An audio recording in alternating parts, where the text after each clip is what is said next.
प्यारे भक्तों, क्या आपको संतान प्राप्ति में कोई बाधा आ रही है? क्या आप चाहते हैं कि आपका पुत्र एक तेजस्वी और स्वस्थ संतान हो? क्या आपके संतान जन्म के बाद बार बार स्वास्थ्य समस्याएं हो रही हैं? तो आपको शनि महाराज का इस मंत्र का जाप अवश्य करना चाहिए, क्योंकि यह मंत्र बहुत ही शक्तिशाली और अचूक मंत्र है। इस मंत्र के नियमित 108 बार जाप करने मात्र से ही आपका पुत्र तेजस्वी और बुद्धिमान हो जाएगा और गर्भधारण में आ रही बाधाएं समाप्त हो जाएंगी। संतान दीर्घायु और बुद्धिमान बन जाएगा। इसलिए प्यारे भक्तों, आप शनि देव के इस महामंत्र का जाप अवश्य करें। और जब भी आप इस मंत्र का जाप करें तो इस वीडियो को अपने मोबाइल फ़ोन पर या स्पीकर पर चलाकर छोड़ दें, ताकि आप बिना कोई समस्या के इस महामंत्र का जाप कर पाएं। यह मंत्र बहुत ही शक्तिशाली और प्रभावशाली मंत्र है। इस मंत्र के जाप से पुत्र प्राप्ति के योग भी प्रबल होते हैं और संतान का जीवन सुरक्षित और सुखद होता है। घर में खुशहाली और समृद्धि बनी रहती है। इसलिए प्यारे भक्तों, अगर आप भी चाहते हैं कि आपका पुत्र हमेशा खुश रहे, तो आप इस मंत्र का जाप अवश्य करें और नियमित 108 बार करें और पूरी श्रद्धा के साथ करें। तभी आप शनि महाराज के असीम कृपा के भागी बन पाओगे। और अगर आप शनि देव का आशीर्वाद प्राप्त करना चाहते हैं तो इस वीडियो को लाइक और चैनल को सब्सक्राइब जरूर कर दीजिए और कमेंट बॉक्स में जय शनि महाराज अवश्य लिख दीजिए। तो चलिए भक्तों, मंत्र का जाप करना प्रारंभ करते हैं। ओम ह्रीं श्रीं क्लीं शन शनैश्चराय महाक्रूराय नमः। ओम ह्रीं श्रीं क्लीं शन शनैश्चराय महाक्रूराय नमः। ओम ह्रीं श्रीं क्लीं शन शनैश्चराय महाक्रूराय नमः। ओम ह्रीं श्रीं क्लीं शन शनैश्चराय महाक्रूराय नमः। ओम ह्रीं श्रीं क्लीं शन शनैश्चराय महाक्रूराय नमः। ओम ह्रीं श्रीं क्लीं शन शनैश्चराय महाक्रूराय नमः।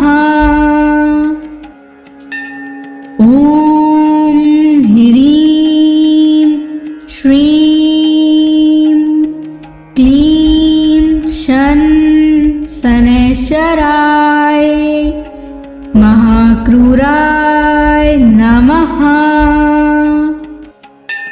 ओम ह्रीं श्रीं क्लीं शन शनैश्चराय महाक्रूराय नमः।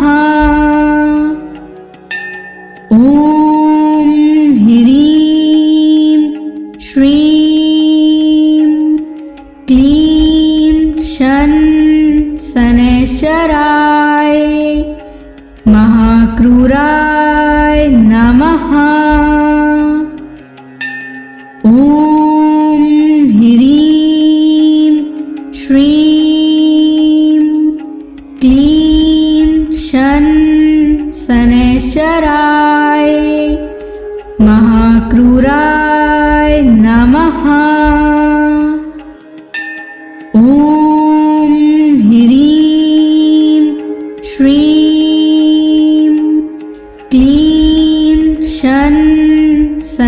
शनैश्चराय महाक्रूराय नमः। ॐ ह्रीं श्रीं क्लीं शनैश्चराय महाक्रूराय नमः। ॐ ह्रीं श्रीं क्लीं शनैश्चराय महाक्रूराय नमः। ॐ ह्रीं श्रीं क्लीं शनैश्चराय महाक्रूराय नमः। ॐ ह्रीं श्रीं क्लीं शनैश्चराय महाक्रूराय नमः। ॐ ह्रीं श्रीं क्लीं शनैश्चराय महाक्रूराय नमः। ॐ ह्रीं श्रीं क्लीं शनैश्चराय महाक्रूराय नमः।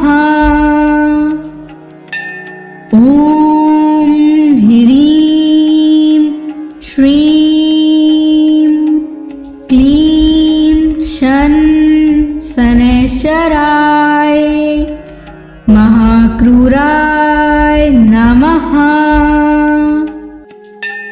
ॐ ह्रीं श्रीं क्लीं शनैश्चराय महाक्रूराय नमः।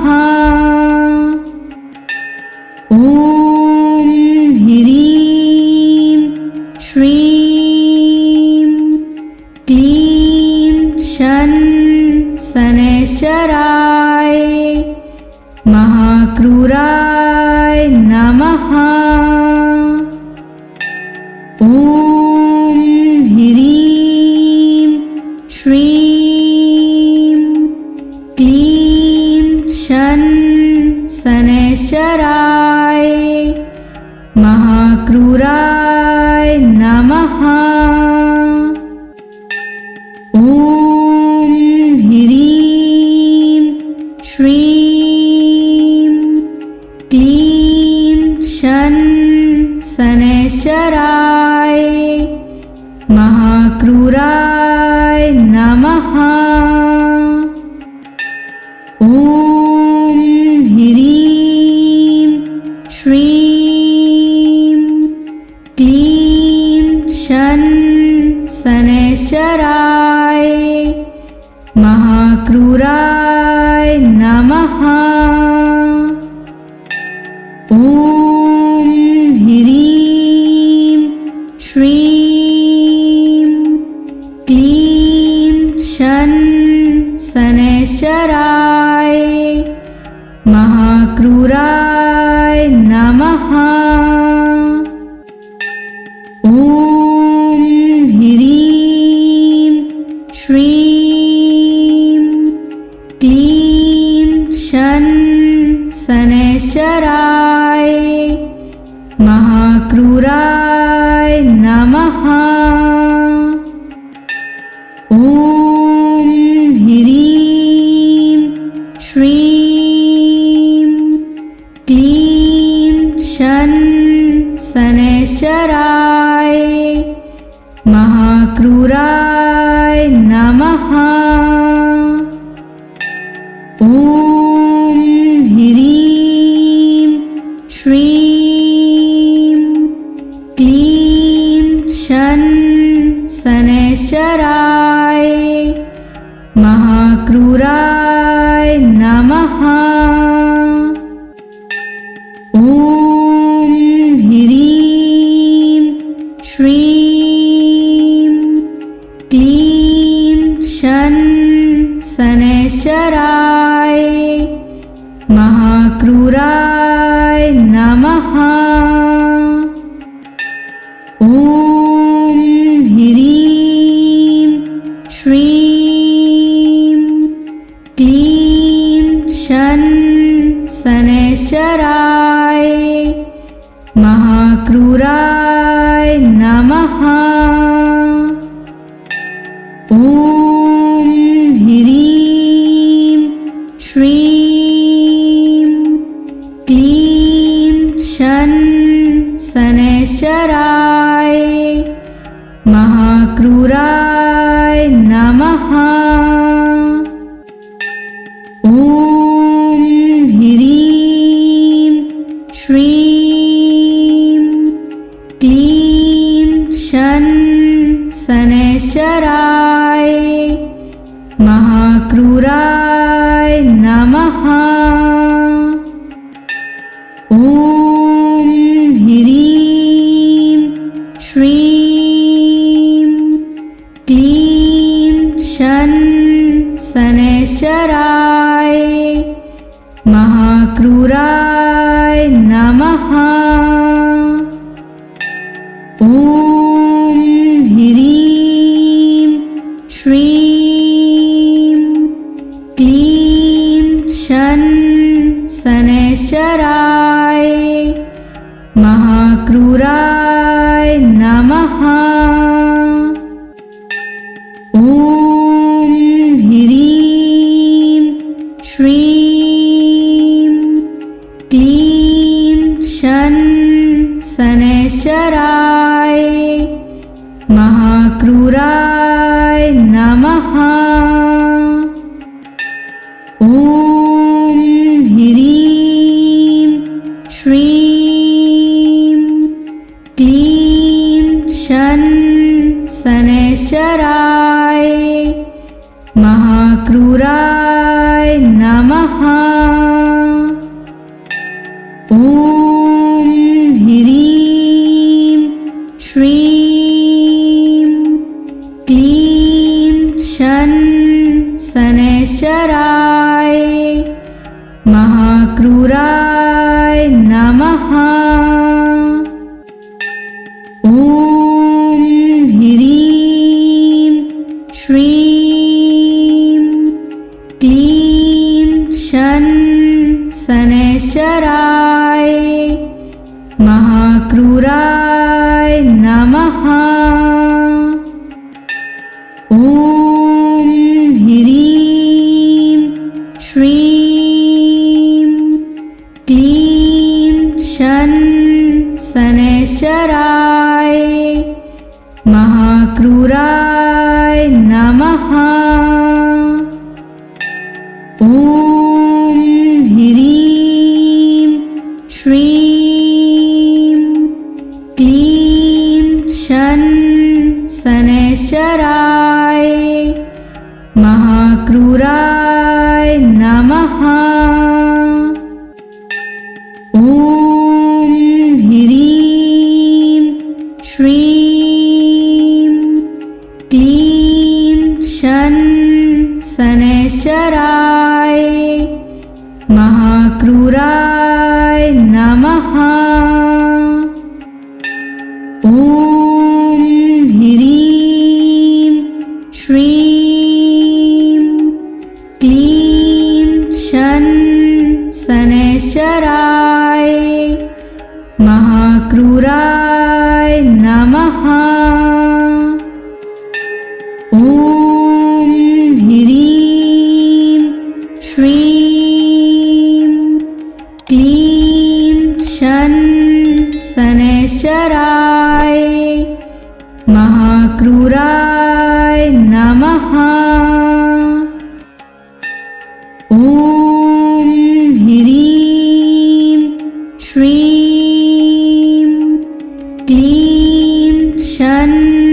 शनैश्चराय महाक्रूराय नमः। ॐ ह्रीं श्रीं क्लीं शनैश्चराय महाक्रूराय नमः। ॐ ह्रीं श्रीं क्लीं शनैश्चराय महाक्रूराय नमः। ॐ ह्रीं श्रीं क्लीं शनैश्चराय महाक्रूराय नमः। ॐ ह्रीं श्रीं क्लीं शनैश्चराय महाक्रूराय नमः। ॐ ह्रीं श्रीं क्लीं शनैश्चराय महाक्रूराय नमः। ॐ ह्रीं श्रीं क्लीं शनैश्चराय महाक्रूराय नमः।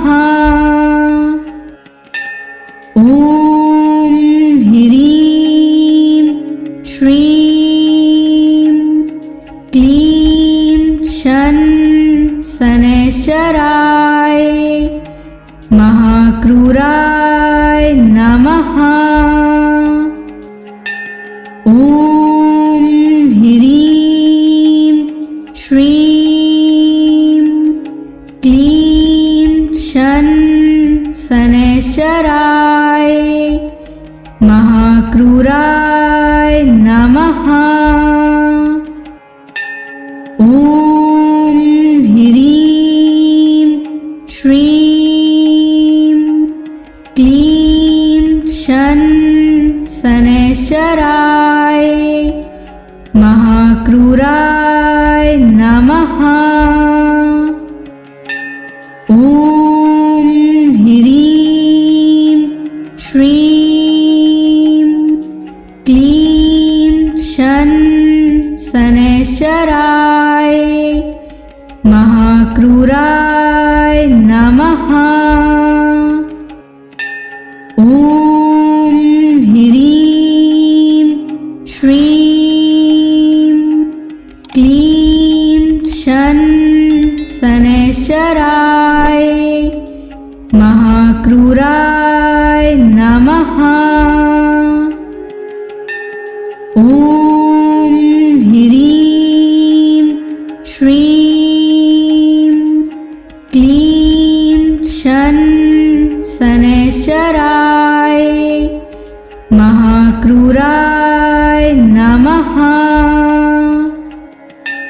ॐ ह्रीं श्रीं क्लीं शनैश्चराय महाक्रूराय नमः।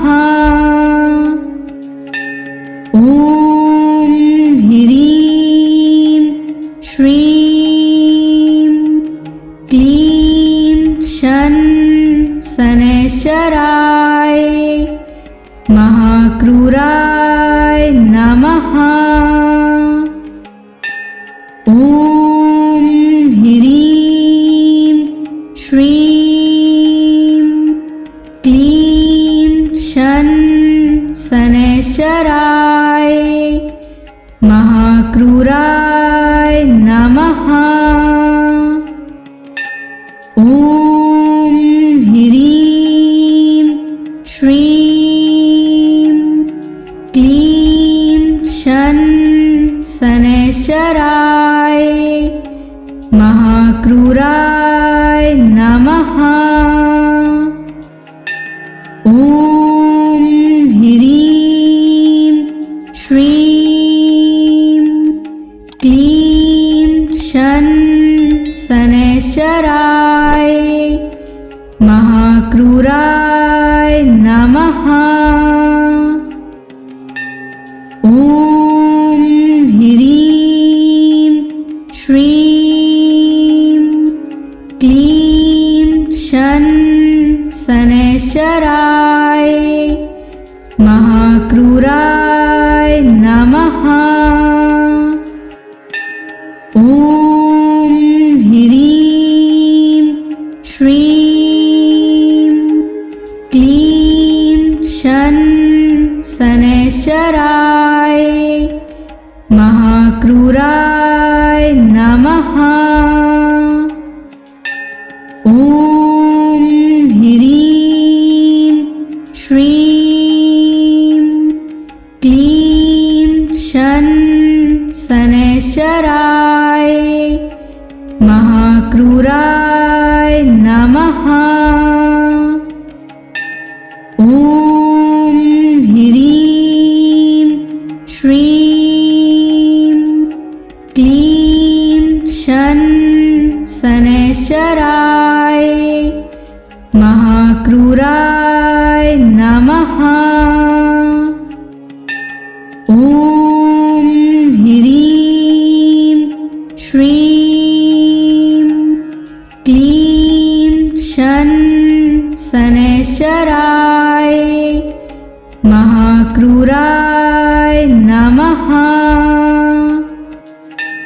ॐ ह्रीं श्रीं क्लीं शनैश्चराय महाक्रूराय नमः।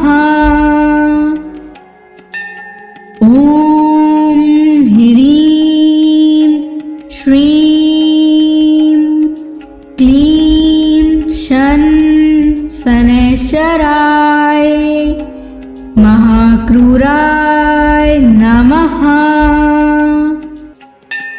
ॐ ह्रीं श्रीं क्लीं शनैश्चराय महाक्रूराय नमः।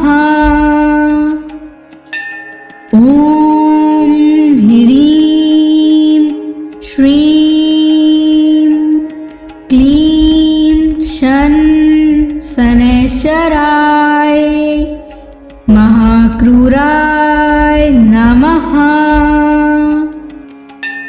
ॐ ह्रीं श्रीं क्लीं शनैश्चराय महाक्रूराय नमः। ॐ ह्रीं श्रीं क्लीं शनैश्चराय महाक्रूराय नमः। ॐ ह्रीं श्रीं क्लीं शनैश्चराय महाक्रूराय नमः। ॐ ह्रीं श्रीं क्लीं शनैश्चराय महाक्रूराय नमः। ॐ ह्रीं श्रीं क्लीं शनैश्चराय महाक्रूराय नमः। ॐ ह्रीं श्रीं क्लीं शनैश्चराय महाक्रूराय नमः। ॐ ह्रीं श्रीं क्लीं शन शनैश्चराय महाक्रूराय नमः। ॐ ह्रीं श्रीं क्लीं शन शनैश्चराय महाक्रूराय नमः। ॐ ह्रीं श्रीं क्लीं शन शनैश्चराय महाक्रूराय नमः। ॐ ह्रीं श्रीं क्लीं शन शनैश्चराय महाक्रूराय नमः। ॐ ह्रीं श्रीं क्लीं शन शनैश्चराय महाक्रूराय नमः। ॐ ह्रीं श्रीं क्लीं शन शनैश्चराय महाक्रूराय नमः। ॐ ह्रीं श्रीं क्लीं शन शनैश्चराय महाक्रूराय नमः। ॐ ह्रीं श्रीं क्लीं शन शनैश्चराय महाक्रूराय नमः। ॐ ह्रीं श्रीं क्लीं शन शनैश्चराय महाक्रूराय नमः। ॐ ह्रीं श्रीं क्लीं शन शनैश्चराय महाक्रूराय नमः। ॐ ह्रीं श्रीं क्लीं शन शनैश्चराय महाक्रूराय नमः। ॐ ह्रीं श्रीं क्लीं शन शनैश्चराय महाक्रूराय नमः। ॐ ह्रीं श्रीं क्लीं शन शनैश्चराय महाक्रूराय नमः। ॐ ह्रीं श्रीं क्लीं शन शनैश्चराय महाक्रूराय नमः। ॐ ह्रीं श्रीं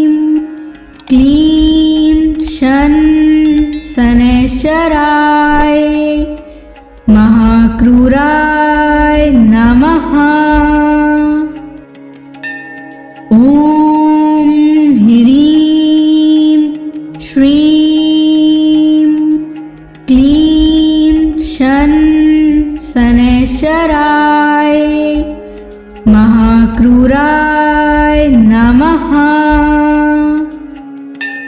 ॐ ह्रीं श्रीं क्लीं शन शनैश्चराय महाक्रूराय नमः। ॐ ह्रीं श्रीं क्लीं शन शनैश्चराय महाक्रूराय नमः। ॐ ह्रीं श्रीं क्लीं शन शनैश्चराय महाक्रूराय नमः।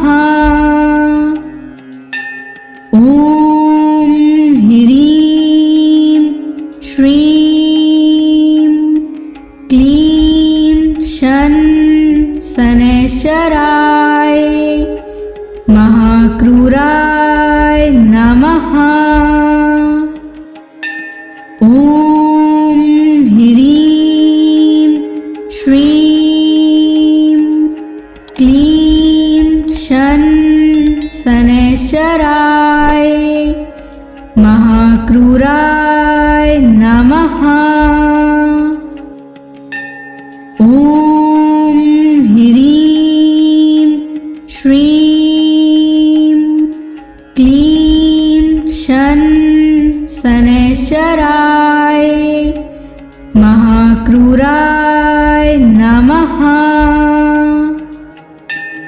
ॐ ह्रीं श्रीं क्लीं शन शनैश्चराय महाक्रूराय नमः। ॐ ह्रीं श्रीं क्लीं शन शनैश्चराय महाक्रूराय नमः। ॐ ह्रीं श्रीं क्लीं शन शनैश्चराय महाक्रूराय नमः। ॐ ह्रीं श्रीं क्लीं शन शनैश्चराय महाक्रूराय नमः। ॐ ह्रीं श्रीं क्लीं शन शनैश्चराय महाक्रूराय नमः। ॐ ह्रीं श्रीं क्लीं शन शनैश्चराय महाक्रूराय नमः। ॐ ह्रीं श्रीं क्लीं शन शनैश्चराय महाक्रूराय नमः। ॐ ह्रीं श्रीं क्लीं शन शनैश्चराय महाक्रूराय नमः। ॐ ह्रीं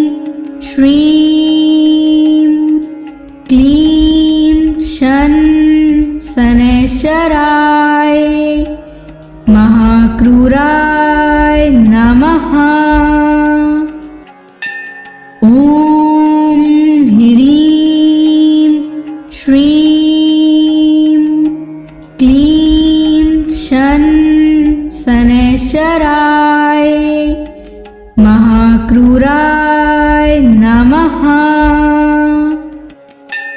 ॐ ह्रीं श्रीं क्लीं शनैश्चराय महाक्रूराय नमः।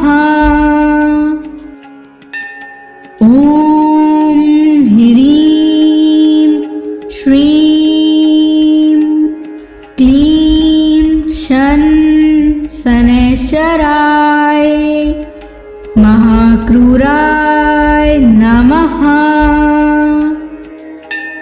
ॐ ह्रीं श्रीं क्लीं शनैश्चराय महाक्रूराय नमः। ॐ ह्रीं श्रीं क्लीं शनैश्चराय महाक्रूराय नमः।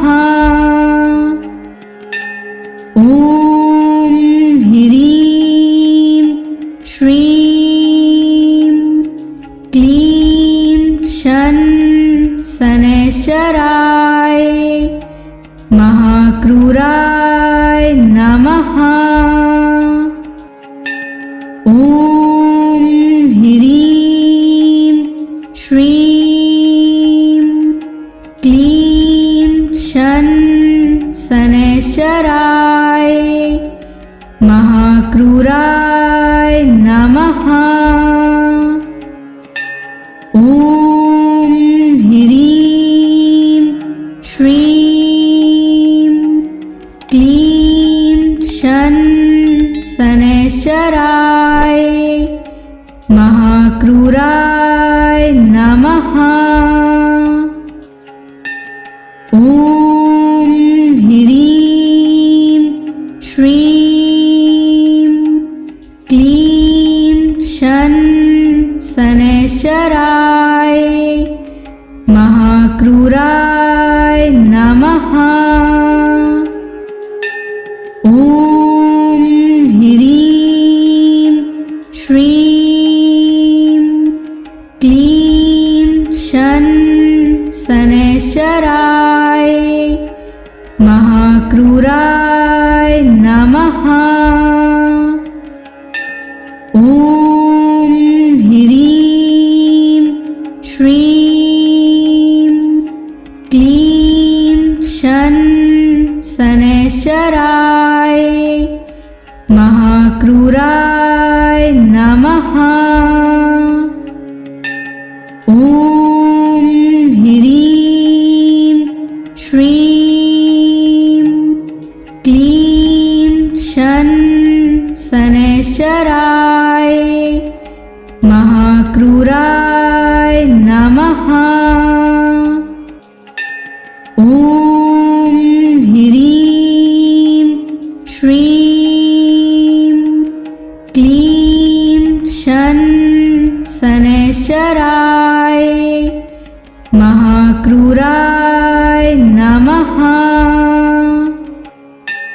ॐ ह्रीं श्रीं क्लीं शनैश्चराय महाक्रूराय नमः। ॐ ह्रीं श्रीं क्लीं शनैश्चराय महाक्रूराय नमः। ॐ ह्रीं श्रीं क्लीं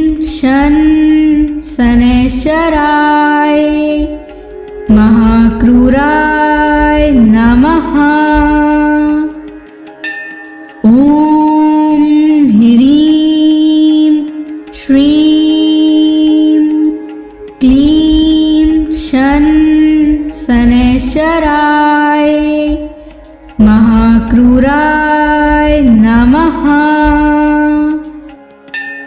ॐ ह्रीं श्रीं क्लीं शन शनैश्चराय महाक्रूराय नमः।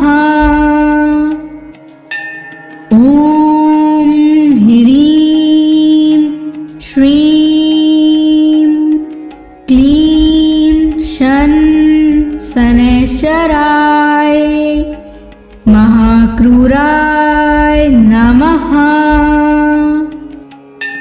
ॐ ह्रीं श्रीं क्लीं शन शनैश्चराय महाक्रूराय नमः। ॐ ह्रीं श्रीं क्लीं शन शनैश्चराय महाक्रूराय नमः। ॐ ह्रीं श्रीं क्लीं शन शनैश्चराय महाक्रूराय नमः। ॐ ह्रीं श्रीं क्लीं शन शनैश्चराय महाक्रूराय नमः। ॐ ह्रीं श्रीं क्लीं शन शनैश्चराय महाक्रूराय नमः। ॐ ह्रीं श्रीं क्लीं शन शनैश्चराय महाक्रूराय नमः। ॐ ह्रीं श्रीं क्लीं शन शनैश्चराय महाक्रूराय नमः। ॐ ह्रीं श्रीं क्लीं शन शनैश्चराय महाक्रूराय नमः।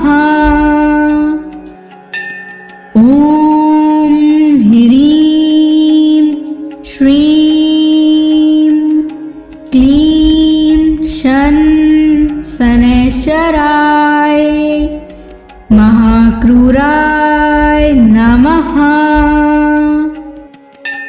ॐ ह्रीं श्रीं क्लीं शन शनैश्चराय महाक्रूराय नमः।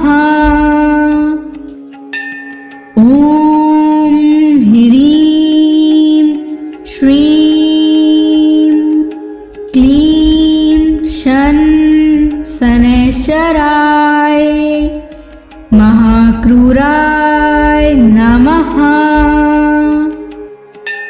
ॐ ह्रीं श्रीं क्लीं शन शनैश्चराय महाक्रूराय नमः।